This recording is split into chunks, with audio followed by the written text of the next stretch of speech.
Times news channel देख रहे आप सभी दर्शकों का बहुत बहुत स्वागत है। मैं हूं रमनदीप कौर। इस वक्त की बड़ी खबर आ रही है प्रयागराज से। क्या है पूरा मामला, देखने के लिए बने रहिए हमारे साथ। संगम नगरी प्रयागराज के वरिष्ठ कांग्रेसी नेता प्रमोद तिवारी ने बीजेपी पर बड़ा हमला बोला है। कांग्रेस नेता प्रमोद तिवारी ने बड़ा बयान जारी करते हुए महंगे हुए पेट्रोल डीजल के दाम पर बीजेपी को घेरा है। उन्होंने कहा कच्चे तेल $70 प्रति बैरल है।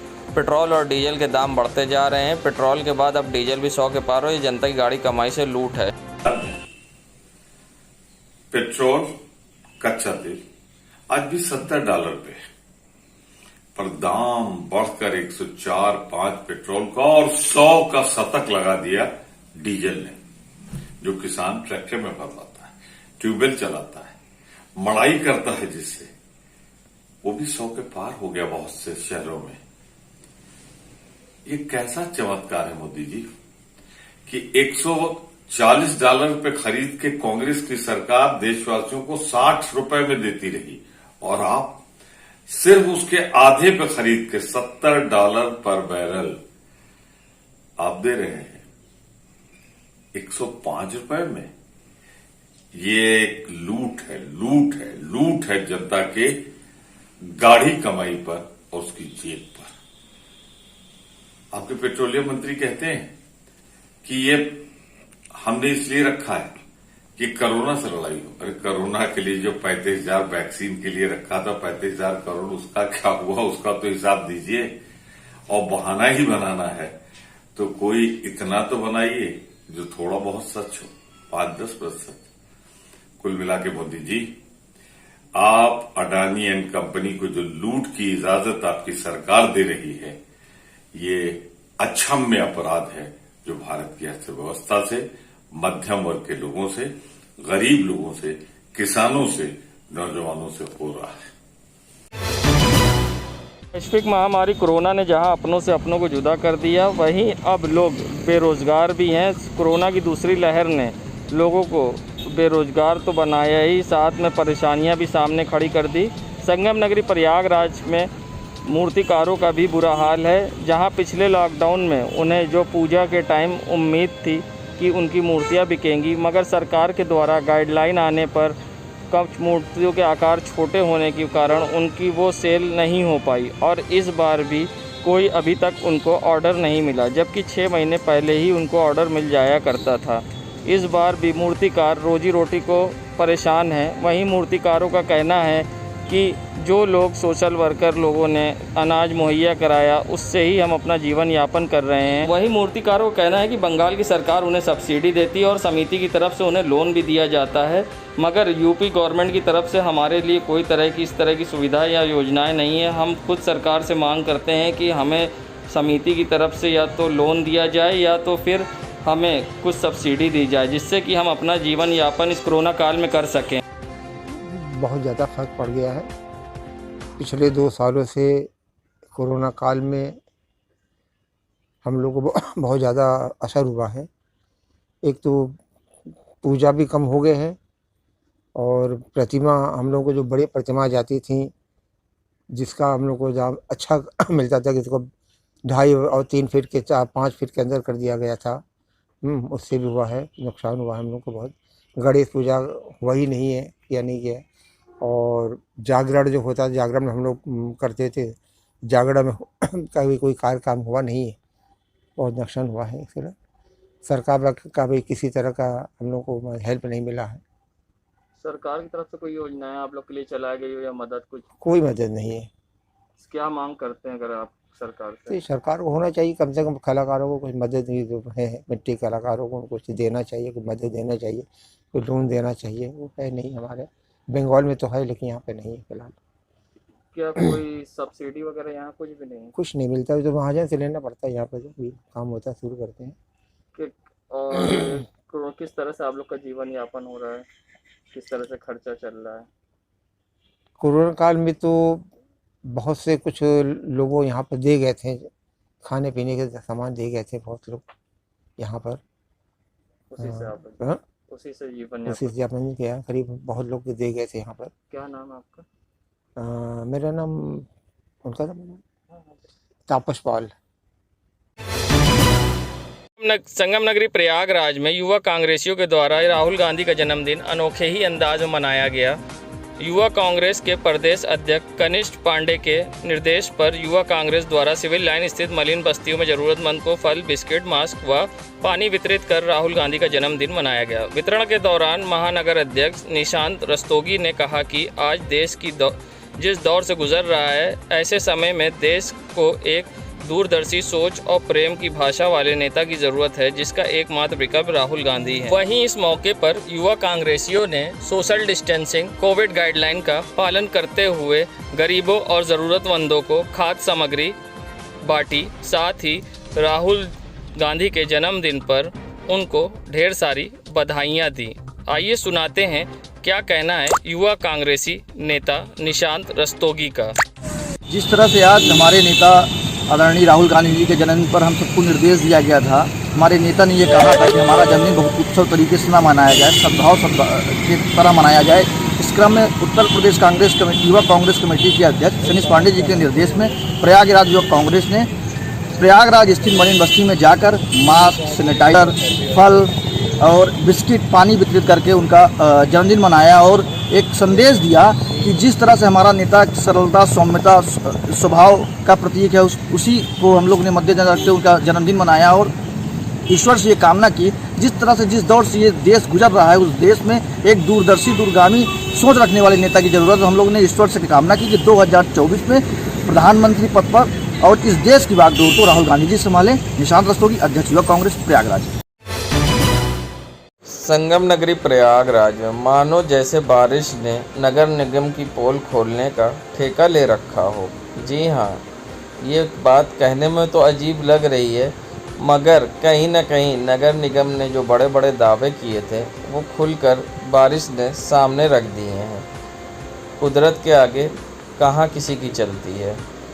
नगर निगम प्रयागराज द्वारा सफाई के और स्मार्ट सिटी में दावे को ले दे के सारी चीज़ें सामने रख दी है। ये तस्वीरें हैं खुलदाबाद लकड़ी मंडी की, जहां पर आप देख सकते हैं बारिश में हल्के से पानी ने तालाब बना दिया है और आने जाने वालों को परेशानी का सामना करना पड़ रहा है। ये रास्ता जो है अकबरपुर लकड़ी मंडी खुलदाबाद की ओर जाता है और ये अकबरपुर के रास्ते में जो पानी की समस्या आप देख रहे हैं, सबसे बड़ी समस्या है, क्योंकि ये गली पतली है और यहाँ जाने और मेन रास्ता ये है जो मुख्य मार्ग खुलदाबाद की ओर जाता है। और जहाँ बारिश की समस्या में आप देख सकते हैं किस तरह से लोगों को सामना करना पड़ रहा है और लोगों को पानी में डूब कर जाना पड़ रहा है। आइए सुनाते हैं यहाँ के स्थानीय लोगों का क्या कहना है। खुलदाबाद लकड़ी मंडी का एरिया है, यहाँ पे थोड़ी सी भी बारिश होती है तो जल जो है बहुत ज़्यादा भर जाता है और उससे दिक्कत बहुत होती है आम जनता को आने जाने में। बहुत से बोले बच्चे तो गिर भी जाते हैं बेचारे, उनको अंदाज़ा भी नहीं लग पाता है। और कोरोना काल है, कोरोना काल में नाले नालियों की सफाई भी नहीं हो पा रही है। और मैं यहाँ का स्थायी मतलब दुकानदार हूँ यहाँ पे, हमारा नाम नदीम अहमद है। भारतीय रेल ने कोरोना वायरस की दूसरी लहर में यात्रियों को आरामदायक यात्रा कराने के साथ ही सफ़र के दौरान मुश्किल का निदान करने के लिए रेलवे तत्पर रहा। रेलवे ने कोरोना काल में यात्रियों को सफ़र में हर संभव आराम देने के साथ उनके हर प्रकार के कष्ट को दूर करने के लिए मदद पोर्टल के माध्यम से यात्रियों को हर तरह की शिकायत दूर किया। कोरोना की दूसरी लहर में रेलवे ने विभाग का अहम योगदान रहा। अब यात्री रेल मदद ऐप को रेलवे विभाग की जमकर सराहना कर रहे हैं। बता दें कि यात्रा के दौरान कई ऐसे परिवार को लाभ हुआ जिनकी तबीयत अचानक से सफ़र में ख़राब हुई, लेकिन रेलवे द्वारा जारी की गई हेल्पलाइन नंबर और रेल मदद ऐप के माध्यम से यात्रियों को बेहद कम समय में मेडिकल सहयोग का लाभ मिला। अब रेलवे विभाग की जमकर सराहना कर रहे हैं। अभिषेक मिश्रा जो कि प्रयागराज के रहने वाले हैं, उनका कहना है कि उनके परिवार की यात्रा के दौरान तबीयत बिगड़ी, मगर रेल मदद ऐप से मदद मांगने पे तुरंत डॉक्टर वहां पहुंचे, जिससे कि उनके मरीज़ की जान बच पाई। वहीं दूसरे यात्री प्रशांत का भी यही कहना है कि उनके परिवार के सदस्य की यात्रा के टाइम तबीयत बिगड़ी, जिस पर उन्होंने ऐप के द्वारा मदद मांगी और डॉक्टरों की टीम बुलाकर उपचार कराकर संभव मदद की गई। अभी क्या कहते हैं, ये जो मई और अप्रैल में कोविड कॉल चल रहा था, कोरोना का टाइम चल रहा था, इसी बीच में रेलवे, जो भी सरकारी रेलवे चल रही थी, ट्रेनें चल रही थी दिल्ली से इलाहाबाद के बीच में, मैं दिल्ली गया था और हमारे एक कज़न थे, उनको थोड़ी दिक्कत थी तो वहाँ दिल्ली से रिटर्न आ रहे थे और उनको इटावा के पास में थोड़ी सी प्रॉब्लम हुई। तो मैंने जो रेलवे ये रेल मदद एप्लीकेशन वो किया है, चालू किया है, उसके तहत मैंने मदद मांगी और आगे जाके अगले स्टेशन पे जाके वहाँ पे कुछ डॉक्टर और मेडिसिन जो मतलब हमारे कज़न को ज़रूरत थी उसको पूरी की गई और मतलब रेलवे की सराहनीय काम से हम बहुत खुश। आ रहे थे, सफ़र में दिक्कतें हुई हमारी फैमिली में ही, तो उस दौरान हमने पीटी से बोला, पीटी ने हमारी मदद भी की। पीटी ने फ़ोन किया, उसके बाद बुलाने के बाद ट्रीटमेंट कराया। तो आमतौर पे ऐसा कई बार हुआ था कि किसी को कोई परेशानी हो रही है, किसी को मान लीजिए बुखार या फिर कुछ सर में दर्द या फिर और भी कुछ प्रॉब्लम होती है, तो वो कंडक्टर को बताता है और कंडक्टर उसको हमारे कंट्रोल रूम को सूचित करता है। कंट्रोल रूम से फर्दर जो नेक्स्ट स्टॉपिंग पॉइंट होता है ट्रेन का, वहाँ पर डॉक्टर की व्यवस्था करी जाती है और हमारे रेलवे के डॉक्टर वहाँ पहुँचे हुए होते हैं और बाकायदा ट्रेन आने से पहले हमारा पूरा स्टाफ पहुँचा हुआ होता है वहाँ पर, और पैसेंजर को जो भी परेशानी है या फिर जो पेशेंट है उसको अटेंड किया जाता है। चौकिए नहीं, हल्की सी बारिश के बाद यहाँ पानी भरना कोई बड़ी बात नहीं है। ये संगम नगरी प्रयागराज करेली की सड़कें हैं जो कि करामत की चौकी से करेला बाग और सोला मार्केट के विभिन्न रास्तों को जोड़ती है। यहाँ के विधायक शहर दक्षिणी से नंद गोपाल गुप्ता नंदी जो कि यूपी कैबिनेट मंत्री भी हैं, मगर उनके क्षेत्र का हाल आप देख सकते हैं।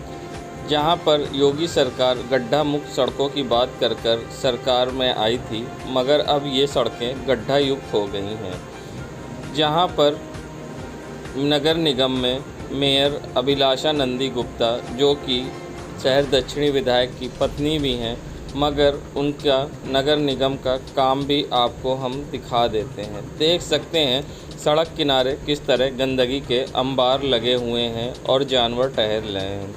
हल्की सी बारिश के बाद करेला बाग की सड़कों ने सरकार की कलाई कहीं ना कहीं खोल कर रख दी है। अब सबसे बड़ी बात यह है, इसे गड्ढा युक्त कहें या गड्ढा मुक्त, मगर फजीहत तो आने जाने वाले यात्रियों की हो रही है।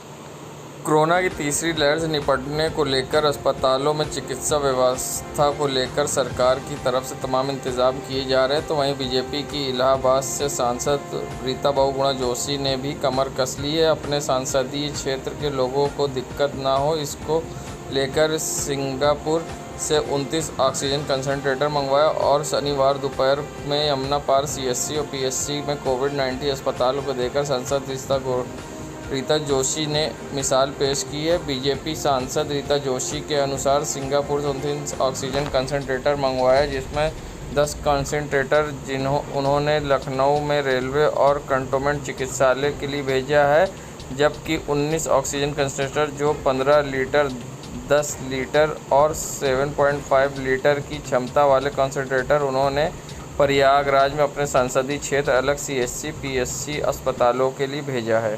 तो पूरा देश हिल गया और जितना भी प्रबंधन हम लोगों ने किया था वो नाकाफ़ी हुआ। तभी प्रधानमंत्री और मुख्यमंत्री जी का आह्वान हुआ कि समाज के सभी लोग जुटें और मजबूत करें स्वास्थ्य केंद्रों को। हम जनप्रतिनिधियों को विशेष कर कहा गया। तो मेरे संबंधी हैं, मेरे लोग हैं सिंगापुर में भारतीय, तो मैंने उनसे निवेदन किया कि सिंगापुर से आप लोग कुछ व्यवस्था करिए। मुझे बड़ी प्रसन्नता है कि वहाँ से भारतवर्ष के लिए बहुत सारे कॉन्सेंट्रेटर्स वहाँ के नागरिकों ने भेजे, जिनमें से 19 कॉन्सेंट्रेटर्स मुझे प्रयागराज के लिए मिले हैं और इनमें 15 लीटर, 10 लीटर और 7.5 लीटर की कैपेसिटी के हैं। और मैं इनको सारी 10 अपने जो सामुदायिक स्वास्थ्य केंद्र हैं जमुना पार के, जिसमें से 2 कोविड हॉस्पिटल हैं, पीकू भी बन रहे हैं, उनको मैं ये समर्पित कर रही हूँ। और मैंने करछना सामुदायिक केंद्र को, स्वास्थ्य सामुदायिक केंद्र को मैंने गोद लिया है। मैं वहाँ भी जा रही हूँ और जो कुछ संभव है 25 लाख रुपए मैंने अपने कोष से उसके लिए निर्धारित किए हैं, जो कि उसकी थोड़ा जीर्णोद्धार करेंगे। मुझे ये आश्वस्त किया है, मेरी वहाँ पे भतीजी है सिंगापुर में, विजय बहुगुणा जी की बड़ी बेटी उर्वशी बहुगुणा, उन्होंने मुझे ये आश्वस्त किया है कि ये क्रम सहयोग का जारी रहेगा। मुझसे उन्होंने जानना चाहा है कि बच्चों के लिए भी और क्या चीज़ों की आवश्यकता पड़ेगी अगर लहर उनको अटैक करती है तो मुझे लगता है तो पहली खेप है। अभी बहुत कुछ प्रबंधन मुझे अपने पार्लियामेंट कॉन्स्टिट्यूंसी के लिए करना है और ये क्रम जारी रहेगा। मुट्ठीगंज थाने के बलुआ घाट क्षेत्र का ये दृश्य आप देख सकते हैं।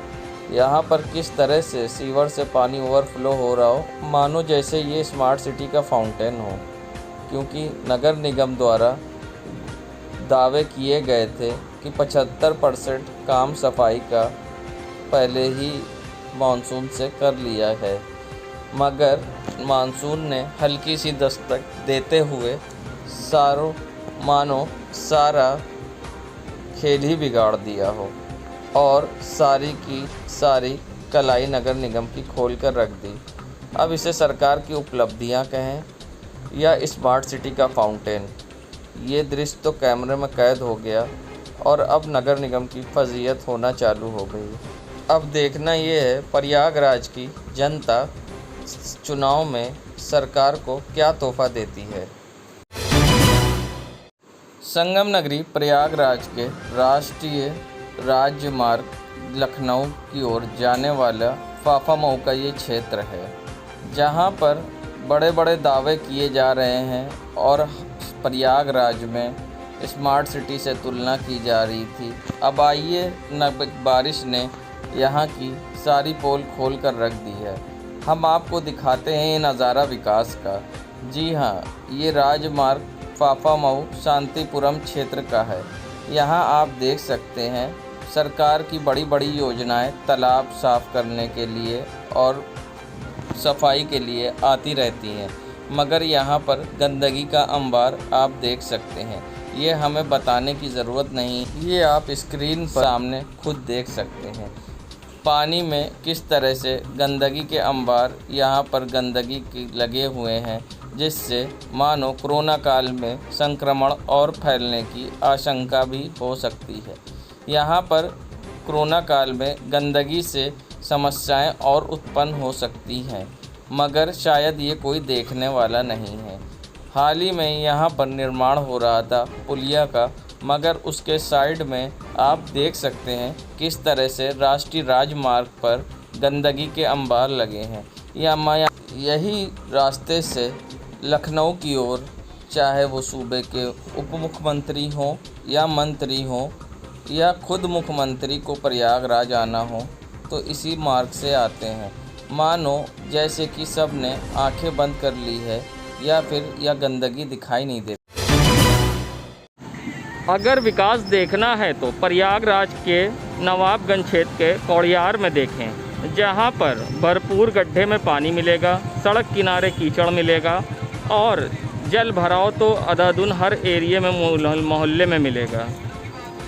ये तस्वीरें कौड़ियार की हैं, जहां सरकार अब बड़े बड़े दावे करती है, जहां सरकार तरह तरह की गांव में योजनाएं बताती है, मगर हकीकत में कुछ और है। ठेकेदार ने कहा सब ठीक, साहब ने कहा सब ठीक, सरकार ने भी कहा सब ठीक, मगर जो दृश्य आपकी स्क्रीन पर दिख रहा है वो सब कुछ ठीक की कलाई खोल कर रख देता है।